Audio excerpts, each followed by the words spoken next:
বন্ধুসকল আজি মই আপোনালোকৰ মাজলৈ এনেকুৱা কেইটামান আৱিষ্কাৰ লৈ আহিছোঁ যিকেইটা আমাৰ ভাৰতবৰ্ষই গোটেই বিশ্বকে দিছিল। আপোনালোকে জানেনে চুলিত ব্যৱহাৰ কৰা চেম্পু আমাৰ ভাৰতবৰ্ষৰে আৱিষ্কাৰ হয় আৰু আপোনালোকে জানেনে ৱায়াৰলেছ কমিউনিকেশ্যনৰ সৰ্বপ্ৰথমে আমাৰ ভাৰতবৰ্ষতে আৱিষ্কাৰ কৰা হৈছিল। এনেকুৱা ধৰণৰ আমেজিং ফেক্টছৰ বিষয়ে জানিবলৈ এই ভিডিঅ'টো প্ৰথমৰ পৰা শেষলৈকে চাওক। তো বন্ধুসকল বেছি দেৰি নকৰি ভিডিঅ'টো আৰম্ভ কৰোঁ সৰু এটা ইন্ট্ৰৰ সৈতে।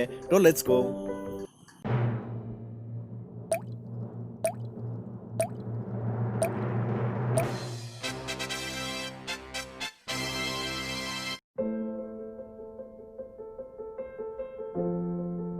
বন্ধুসকল আপোনালোকে জানেনে গোটেই বিশ্বতে ব্যৱহাৰ হোৱা চেম্পু আমাৰ ভাৰতবৰ্ষৰে আৱিষ্কাৰ আছিল। মোগলৰ শাসনৰ সময়ত 1762 চনত প্ৰথমবাৰৰ বাবে ভাৰতবৰ্ষত এই চেম্পু আৱিষ্কাৰ হৈছিল। টান ৰ'দৰ পৰা বাচিবলৈ আৰু মূৰ ঠাণ্ডা ৰাখিবলৈ মোগলসকলে নেচাৰেল অইল ব্যৱহাৰ কৰিছিল। মূৰ মালিচ কৰাৰ বাহিৰে তেওঁলোকে চুলি ধুবৰ বাবে এনেকুৱা ধৰণৰ অইল ব্যৱহাৰ কৰিছিল। যেতিয়া ইংৰাজসকলৰ এই চেম্পুৰ ওপৰত চকু পৰিছিল তেতিয়া ইংৰাজসকলে নিজৰ দেশলৈ নি নতুন কিছুমান ফৰ্মুলাৰ সৈতে চেম্পু নামেৰে নামাকৰণ কৰিলে। আচলতে ক'বলৈ গ'লে ইংৰাজসকলে ভাৰতবৰ্ষৰ পৰা চেম্পু চুৰি কৰি নি সেই চেম্পু নতুন ৰূপত আমাৰ ভাৰতবৰ্ষতে বিক্ৰী কৰি আছে।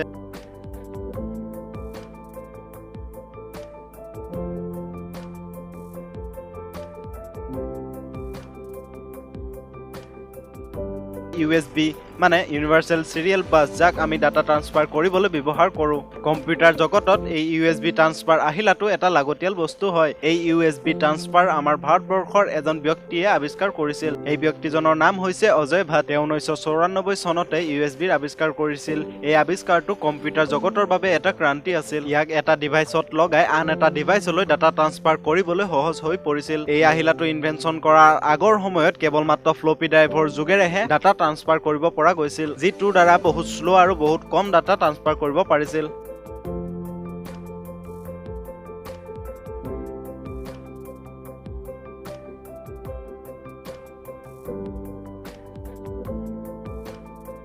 বন্ধুসকল আমি সৰুতে হয়তো সকলোৱে লুডু, হাফ খেল আৰু চেছ খেল খেলি পাইছো, কিন্তু বন্ধুসকল আপোনালোকে জানেনে এই সকলোবোৰ খেল আমাৰ ভাৰতবৰ্ষতে আৱিষ্কাৰ কৰিছিল। 13 শতিকাত হাফ খেলৰ আৱিষ্কাৰ হৈছিল আৰু 16 শতিকাত চেছ খেলৰ আৱিষ্কাৰ হৈছিল। আমি এতিয়া সকলোৱে চিনি পোৱা চেছ খেল সেই সময়ত নিজৰ প্ৰতিভা পৰিচয় দিয়াৰ বাবে পৰিচিত আছিল, আৰু যোনটো আমি এতিয়া হাফ খেল খেলো সেই হাফ খেলটো এই সময়ত নিজৰ ভাগ্যৰ খেল বুলি ভবা হৈছিল। এই খেলবোৰ ইংৰাজসকলৰ দ্বাৰা প্ৰথমতে ইংলেণ্ডৰ পালেগৈ, তাৰ পাছত আমেৰিকা আৰু লাহে লাহে গোটেই বিশ্বতে বিয়পি পৰিল।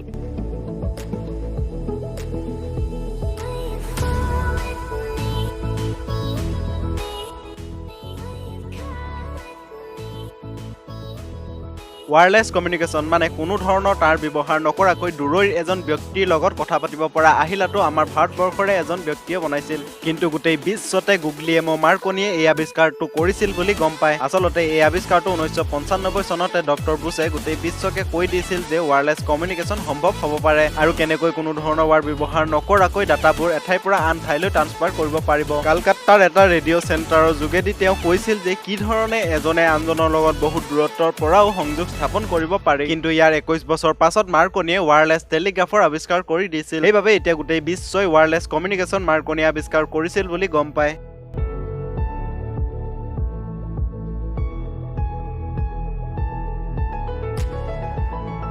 বন্ধুসকল শেষৰ ফেক্টটো কোৱাৰ আগতে আপুনি যদি আমাৰ চেনেলটো আগতীয়াকৈ ছাবস্ক্ৰাইব কৰি ৰাখিছে তেনেহ'লে বহুত বহুত ধন্যবাদ। কিন্তু বন্ধুসকল এতিয়ালৈকে যদি আপুনি আমাৰ চেনেলটো ছাবস্ক্ৰাইব কৰা নাই তেনেহ'লে এনেকুৱা ধৰণৰ আমেজিং ফেক্টছৰ বিষয়ে জানিবলৈ আৰু শিকিবলৈ চেনেলটো ছাবস্ক্ৰাইব কৰি কাষতে থকা ঘণ্টাটো বজাই দিব নাপাহৰিব। আৰু লগতে ভিডিঅ'টো চাই যদি ভাল লাগে তেনেহ'লে লাইক এটা মাৰি যাব নাপাহৰিব।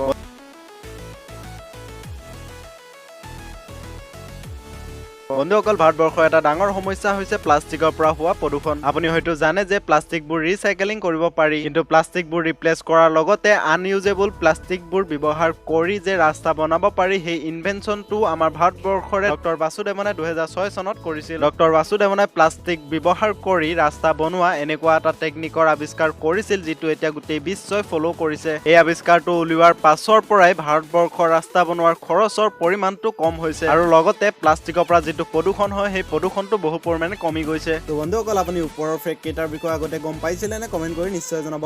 তেনেহ'লে বন্ধুসকল আজিৰ ভিডিঅ'টোত ইমানেই। ভিডিঅ'টো চাই যদি ভাল পালে তেনেহ'লে এটা লাইক কৰি দিব আৰু আপোনালোকৰ বন্ধুবৰ্গৰ মাজলৈ ভিডিঅ'টো শ্বেয়াৰ কৰি দিব। তেনেহ'লে বন্ধুসকল আকৌ লগ পাম নেক্সট ভিডিঅ'ত তেনেকুৱা কিছুমান আমেজিং ফেক্টছৰ সৈতে। তেতিয়ালৈকে